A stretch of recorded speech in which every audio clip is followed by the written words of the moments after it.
Alright, so first bit of footage of day 2. I'm here at the Sheraton Hotel, just, chilling, taking in the atmosphere of Gaming North, as they call it. The section here where they have, a bunch of TVs and game consoles set up is in a different area than it was in 2018 and 19, so that's interesting. But in the meantime, get a load of this couch.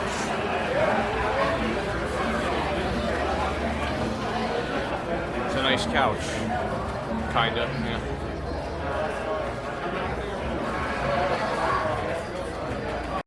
So looking at the list of games that they got there, I might come back later to play Snowboard Kids 2 on the N64 or Muppet Adventure Chaos at the Carnival on the NES, but yeah, I guess we'll leave for now.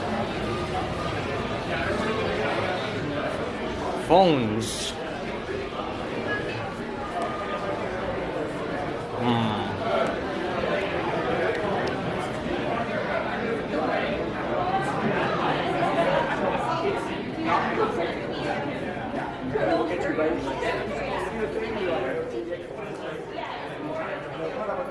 Se alimentan.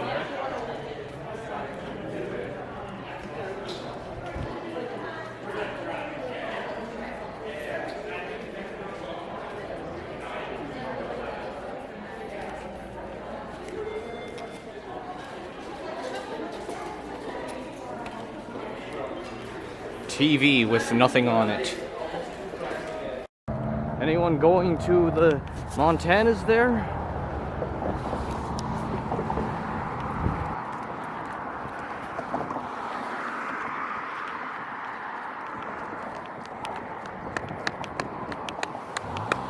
There's Boston Pizza. I haven't checked yet, but I'm 99% sure it doesn't say welcome anime under the sign anymore. We'll check back in a second. No, it very much does not say welcome anime. And who knows if it ever will again.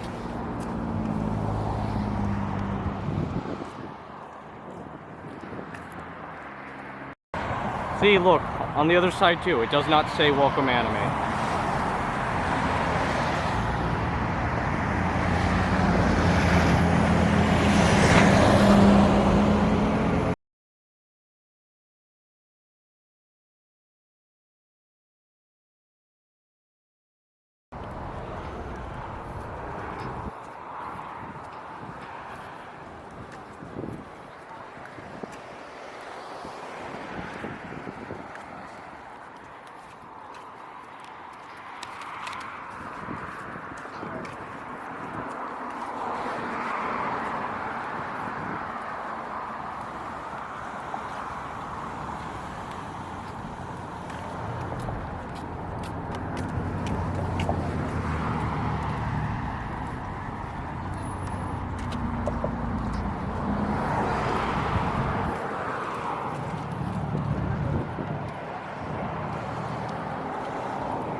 Ah, yes, another day, another time to record more history for y'all to see. Look at that. So my plan is I'm gonna go to the vendors, the dealer's room, for around an hour, hour and a half maybe.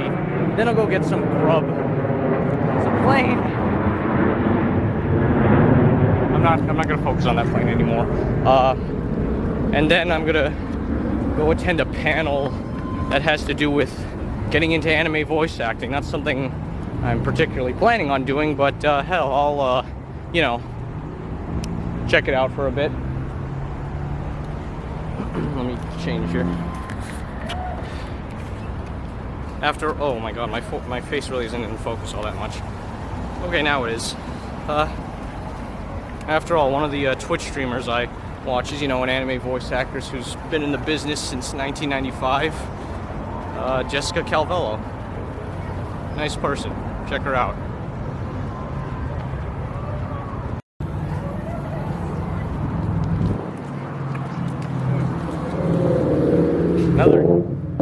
Another day, another chance to record history for y'all to see. So my plan is I'm gonna go to the dealer's room for, you know, an hour and a half, see if any new crazy stock has come in on the busiest day of just about any convention, and then I'm gonna go get some grub, probably once again at Harvey's, and then I'm gonna go check out a panel about getting into anime voice acting, which isn't something I'm particularly planning on doing, but hell, I'll kill around half an hour, 40 minutes there. Why not? Alright, in we go.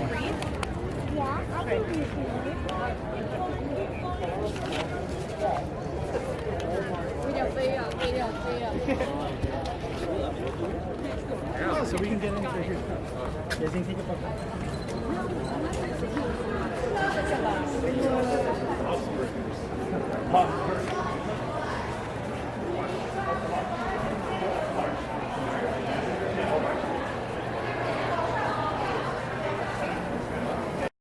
This once had Pepsi in it. Now it says flowers and decorations only. No food allowed in this fridge. Please see Building Aesthetics Manager for more information.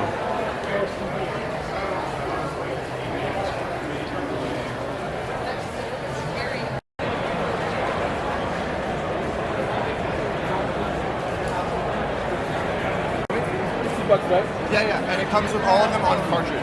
All of them? Yeah, so it's Doom, Doom 2, and Doom 3, so the original 3 Dooms, and they're on cart, not a digital download. So, is the game any good? Yeah, the original Doom is amazing. Really? It's amazing. Fine, I'll buy that. Alright, no worries. That'll be 60 of these packs, my friend, just a second.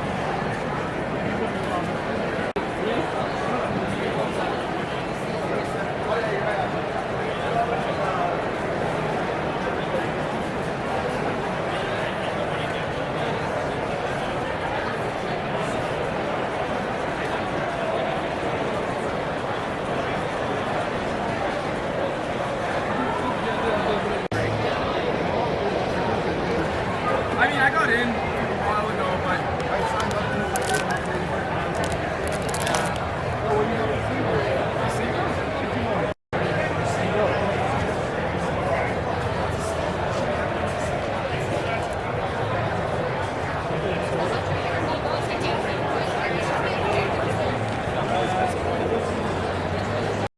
The N64 games here seem the same as yesterday. And again, if this Tom and Jerry Fists of Furry, Tom and Jerry in Fists of Furry had a good label, I'd buy it. Even if it was like, you know, 60 bucks. Oh hey, there's Kendo Rage. Good to see you again, buddy.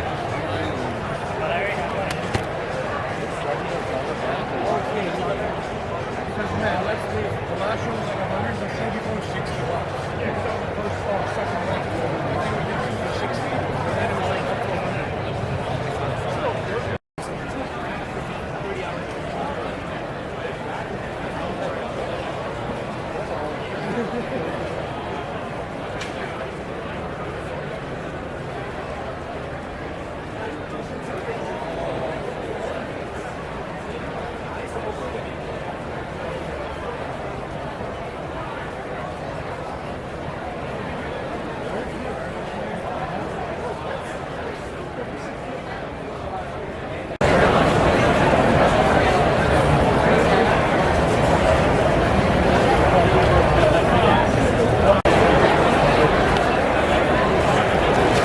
J-League Dynamite Soccer 64 still here.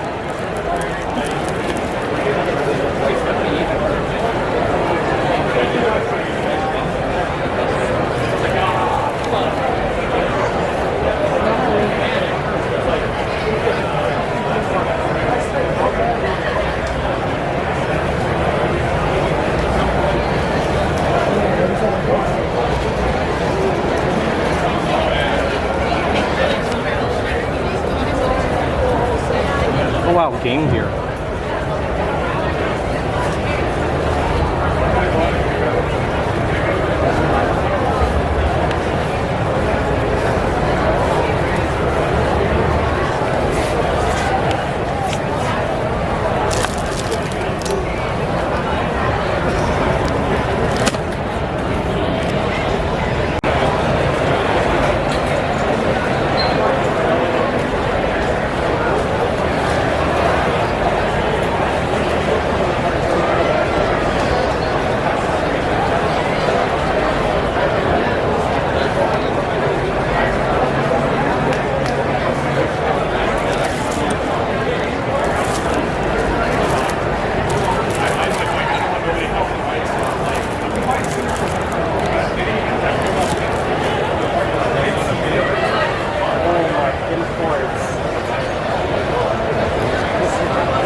Alright, so here's the first purchase of Saturday.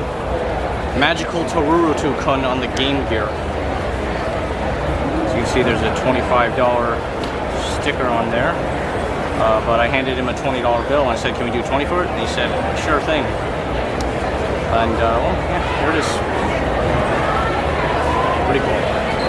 And this is what this sign says. Yeah, there you go.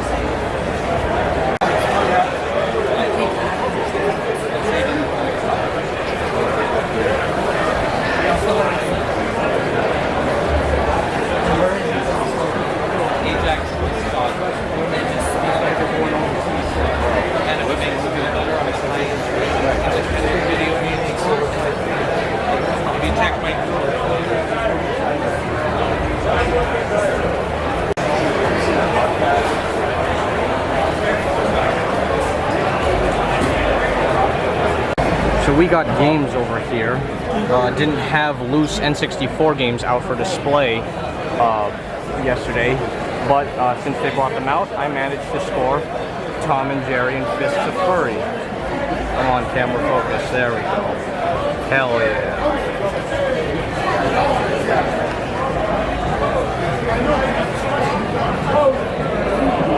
Gravity Rush for $69.99.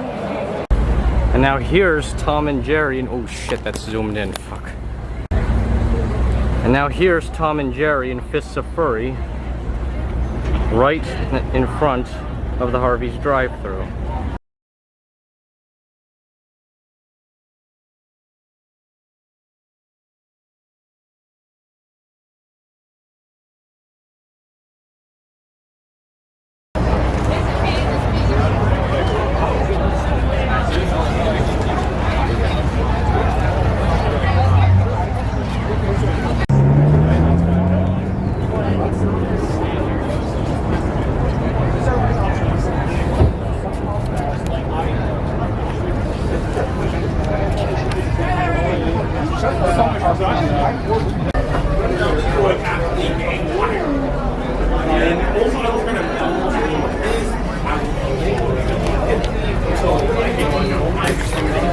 It's moving.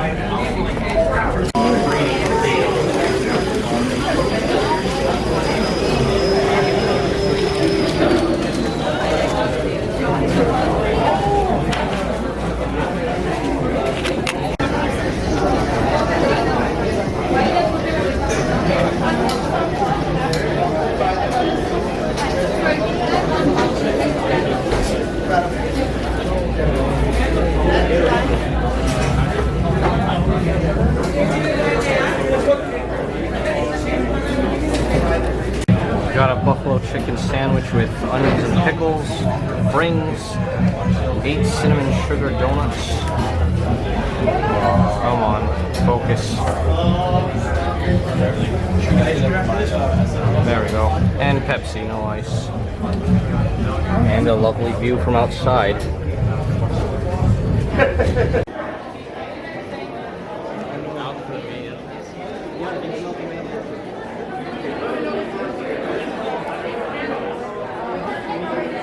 I've never actually entered through this entrance of the con ever before, so this is my first time seeing this.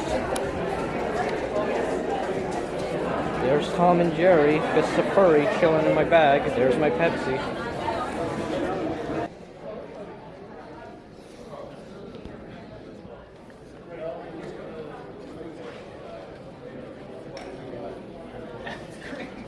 There's more places in this convention that I've never actually been to before, so this is actually pretty cool.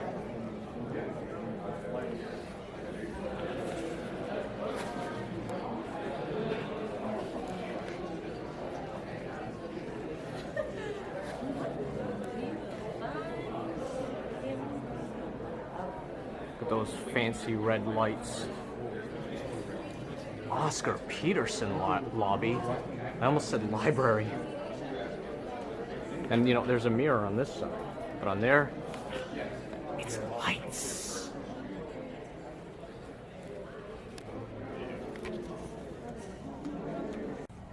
So the way I generally proceed with any of my panels, because I find it's a better way to get you folks to hear answers to questions that you have, as opposed to me spouting off. I can talk easily for an hour. Just ask my wife.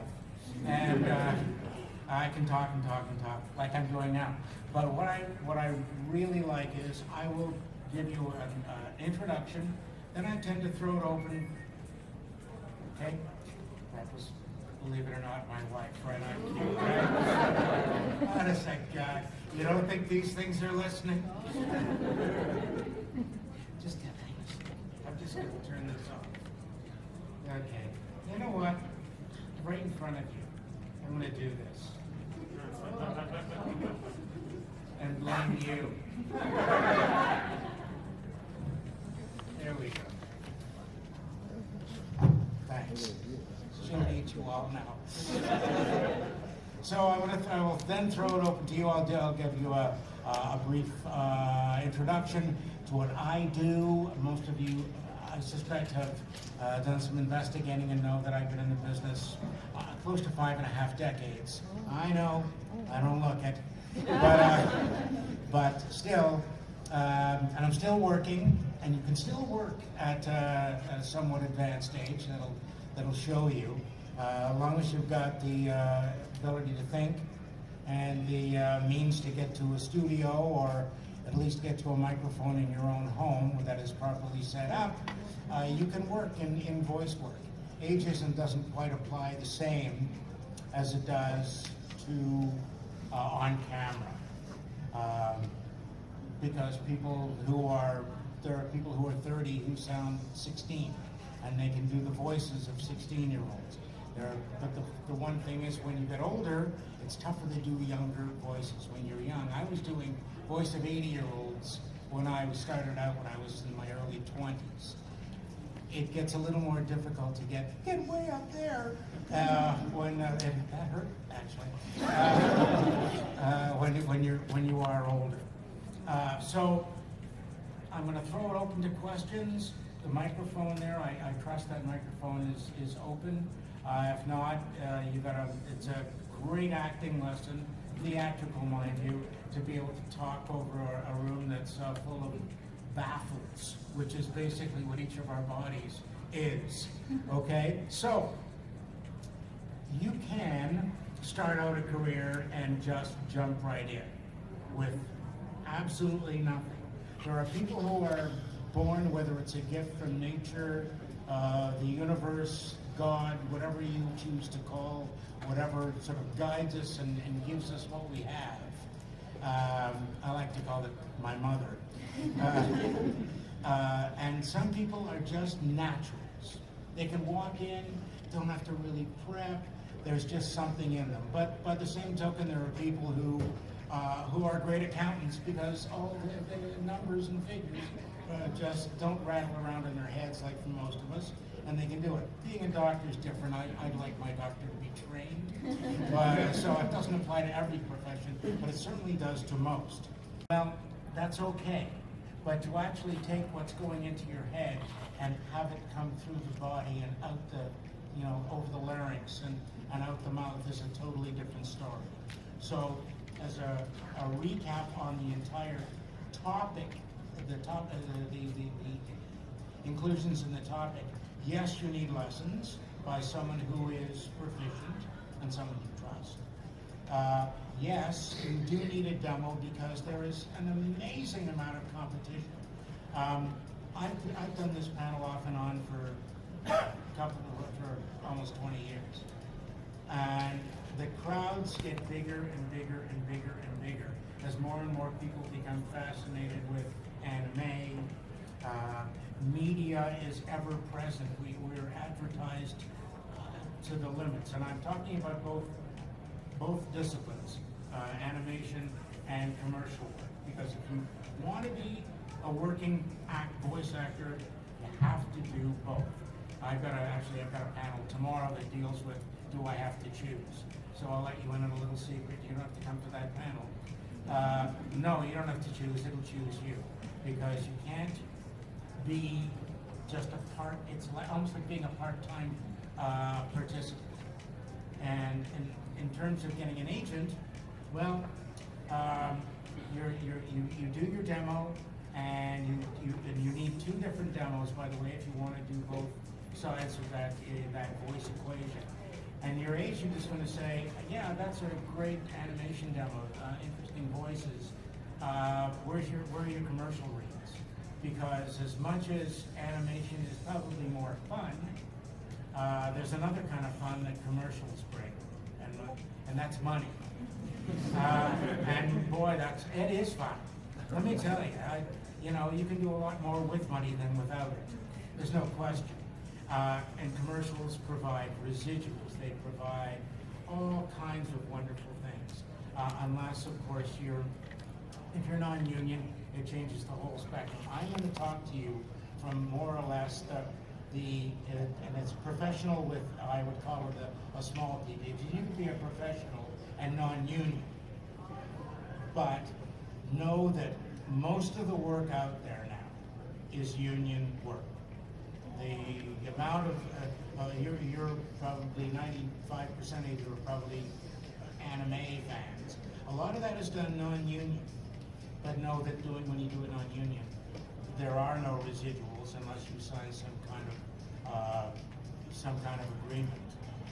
But if you are working union and doing animation for any of the major companies, you get residuals that follow you down the road. Commercials, you get residuals. You get a session payment just for doing the commercial. And then, wow, they want to run it, and they've got to pay more. So, and it is important. And certainly, we know where inflation's going today. There's going to be inflation's not going to change. It'll just slow down. The prices aren't going to come back appreciably. We all know that. They never have.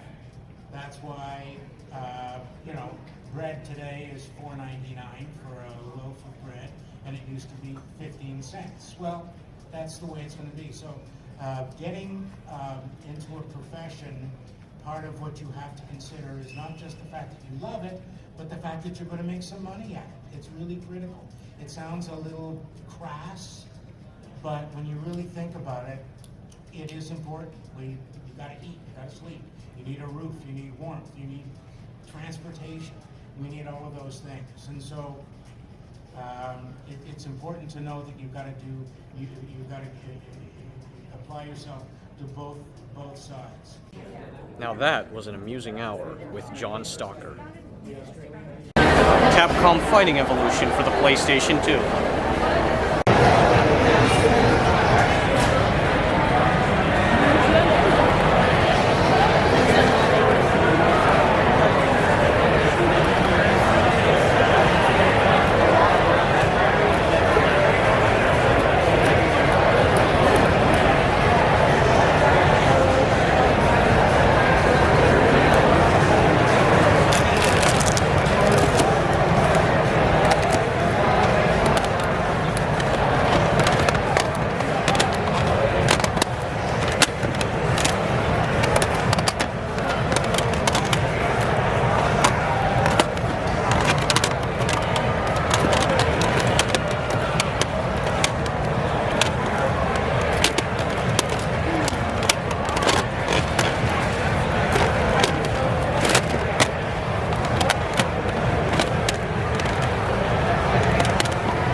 fighting game, Dark Rift, yay. They also have Capcom Fighting Evolution here for 40. I paid 25 for mine, but still, here's a good price for Dark Rift. Awesome.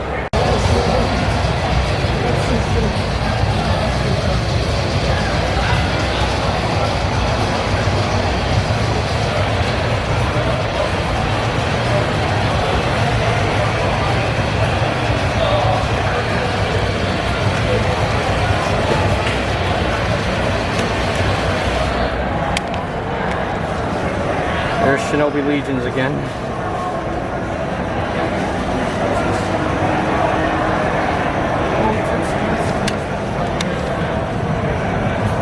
Yep. The artwork cut and everything. Poor artwork. Oh hey, Wario World for 140 bucks. And here on this lovely sunset, we set sights to over there. In the meantime, check out all these fucking vehicles in this godforsaken parking lot.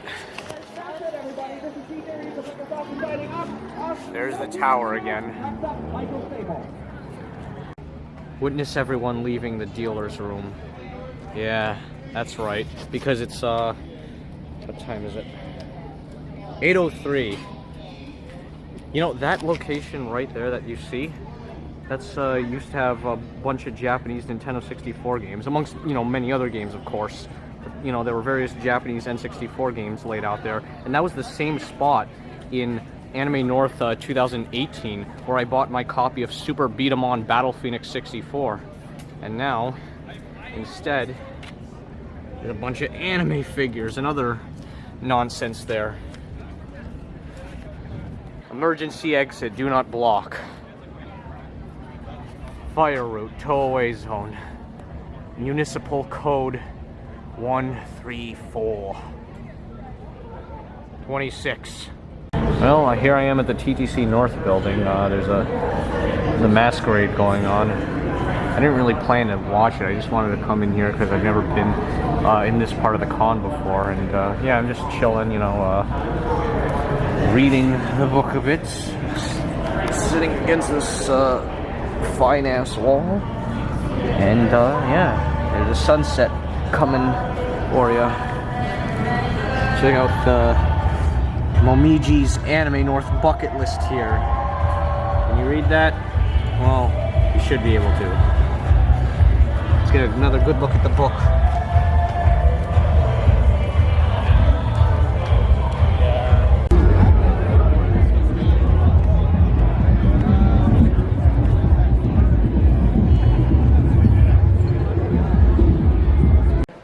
So it's 9:52 p.m. I'm back here at the Sheraton, just chilling for a bit. I'm gonna go check out the console room, like I said I was, you know, at the start of this day. You can check out this lovely window behind me. You know, you can't see the little courtyard there, but you know, it does look nice when you can actually see it. So yeah, here's this chair. Ain't that just a big... Anyways, here's a quick recap of the games I bought today. We flip the lens. Alright, I got Magical Toru Kun for the Game Gear. This says 25. I said, can we do 20? Gave him a $20 bill. He said yes. Tom and Jerry and Fists of Furry on the Nintendo 64 for 60. Dark Rift on the N64 for 20. And Capcom Fighting Evolution for the PlayStation 2 for 25. But you see this sticker here from GameStop that says $21.99. If only that's what I paid for it. But, you know, yeah.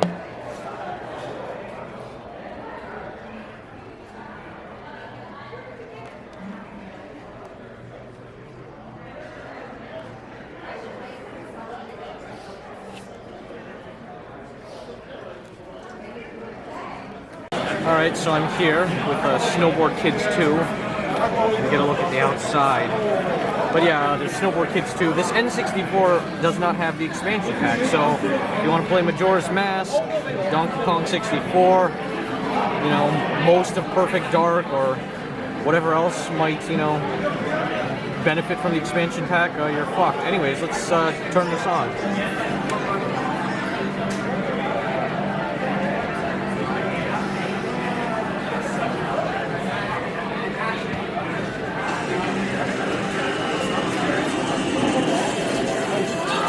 I decided to pick this because it'll be a while before I get this in my collection.